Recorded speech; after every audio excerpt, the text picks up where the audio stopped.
Goeiedag en baie welkom by sessie 16 van module 4, waar ons praat oor gebed. Nou in hierdie sessie wil ons spesifiek gaan kyk na die rol wat ons emosies speel in ons kommunikasie met God.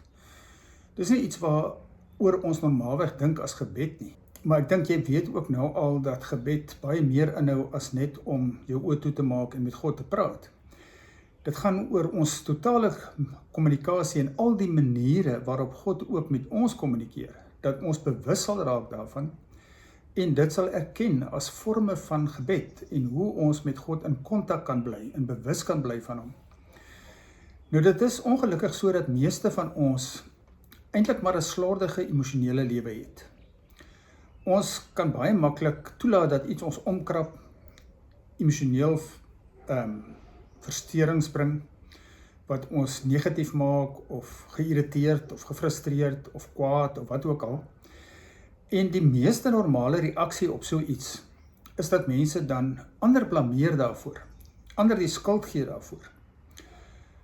Net sommer op allerlei maniere reageer om hulle self te verontskuldig, te regverdig, te rationaliseer, of wat ook al. En dit natuurlik dien op geen manier enige doel nie. Nou dink bietjie daaroor. Ons het hieroor al reeds gepraat in module 1, toe ons gepraat het oor die selfies, en daai selfies wat getrigger word deur ander mense, wat jy dan emosionele reaksies het. Nou as jy bewus word van hierdie emosies en gevoelens in jou, en jy begin dit erken as 'n manier waarop God jou bewus maak van iets in jou lewe, wat aandag nodig het.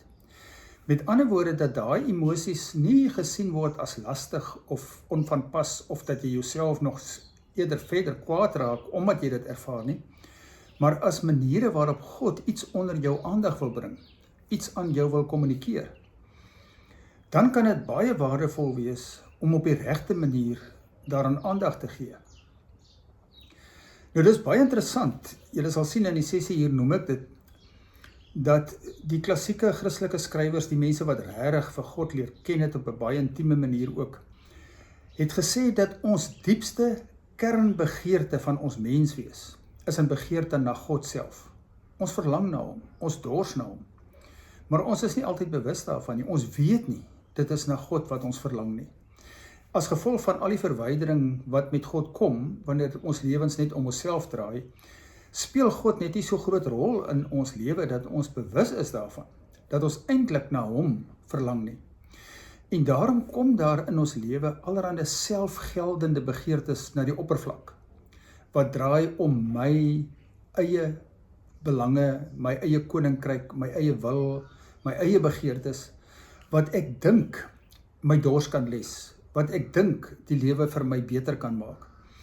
En daarom enige iets wat 'n steurnis veroorsaak in daai selfgeldende begeertes, word dan baie keer as lastig gesien, as onvanpas, as goed wat net uit my pad uit moet kom. En dit krap ons om. Dit veroorsaak frustrasie en woede, as ons dan nou nie ons selfgeldende begeertes kan bevredig nie. Maar eintlik moet ons op 'n dieper vlak vra, waar kom hierdie emosies vandaan, en wat wil hierdie emosies eintlik vir my sê?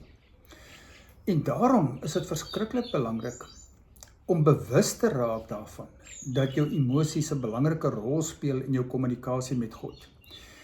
En dat jy dan jouself sal leer waarneem, dophou. Jy sien, as jy bewus raak daarvan, kan jy iets doen daaraan. En dan kan jy 'n besluit neem om net amper soos 'n objektiewe toeskouer jouself dop te hou. Te kyk wat kom na die oppervlak en vir jou vrae te vra daaroor. En as hierdie emosies na vore kom, soos woede, irritasie, jaloesie, wat dit ook al mag wees, om nie jouself af te kraak of ander te beskuldig, maar net te kyk en jouself waar te neem as 'n objektiewe toeskouer, asof jy iemand anders te dophou, en vir jouself te vra, maar wat is hier aan die gang? Wat gebeur nou eintlik regtig hier? Hoekom reageer ek so? Wat is dit wat God dalk nou onder my aandag wil bring? Nou ek meen, jy sal weet, dit gaan nogal 'n bietjie groei vra. Dit gaan 'n bietjie afstand vra om op daai punt te kan kom wat jy jouself so kan dophou.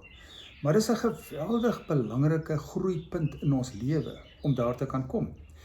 En natuurlik met die hulp en die afhanklikheid van God is dit moontlik. Hier kan die Jesusgebed weer 'n kragtige rol speel, want wanneer jy voel jy misluk daarin, moenie jouself blameer nie. Val net voor hom neer met die woorde: Jesus Christus, Seun van God, wees my genadig. En daarmee erken jy jou eie onmag en jy gee jouself oor aan sy almag. En daardeur kan jy leer om in afhanklikheid aan jouself dop te hou en te vra, maar hoekom reageer ek so? Waar kom hierdie emosie vandaan? En gaan miskien terug na die selfies toe, gaan kyk na hulle en kyk of jy kan agterkom. Wat is die oorsprong daarvan? Hoekom reageer jy so vinnig rondom hierdie spesifieke sneller of hierdie ding wat nou gebeur het? Vra vir die Here om vir jou insig te gee daaroor. En dan weer dieselfde vraag: waarheen lei dit my as ek nou toegee aan hierdie emosies, dit net toelaat in my lewe? Gewoonlik is dit natuurlik nie konstruktief nie. Maar as jy kan agterkom, is daar nog iewers 'n wond in my lewe wat nog nie gesond is nie? Is daar iewers dalk 'n wrok? Hou ek dalk nog iets teen iemand? Het daar iets in my verlede gebeur wat veroorsaak dat ek nou 'n geweldige sensitiwiteit rondom 'n sekere saak het? Is daar iets wat my in 'n sekere situasie laat minderwaardig voel? Laat meerderwaardig voel? Wat dit ook al mag wees. Om agter te kom, wat is regtig hier aan die gang? En met God daaroor in gesprek te gaan. As dit dan nou iets is wat nog seer is, wat een of ander emosionele wond is, dat daar genesing kan kom, dat jy by God kan sit en by hom kan hoor. In meeste van die tyd is dit nou glad nie so groot issue nie, is dit glad nie so belangrik nie. Maar om net God se aanvaarding weer te beleef en te weet, jou identiteit kan nie verander word, daar kan niks daaraan gedoen word, deurdat jy hierdie gevoelens het nie. Jy is nog altyd die geliefde kind van God, vir wie hy ontsaglik lief is. En wat hy altyd met oop arms sal ontvang en verwelkom.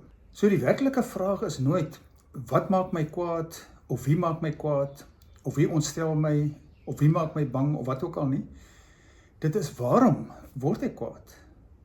Waarom word ek bang? Waarom is ek gefrustreerd?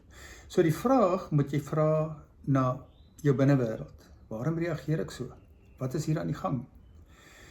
En dit gaan jou bring by die kommunikasie van God, wat hy onder jou aandag wil bring, wat aandag nodig het.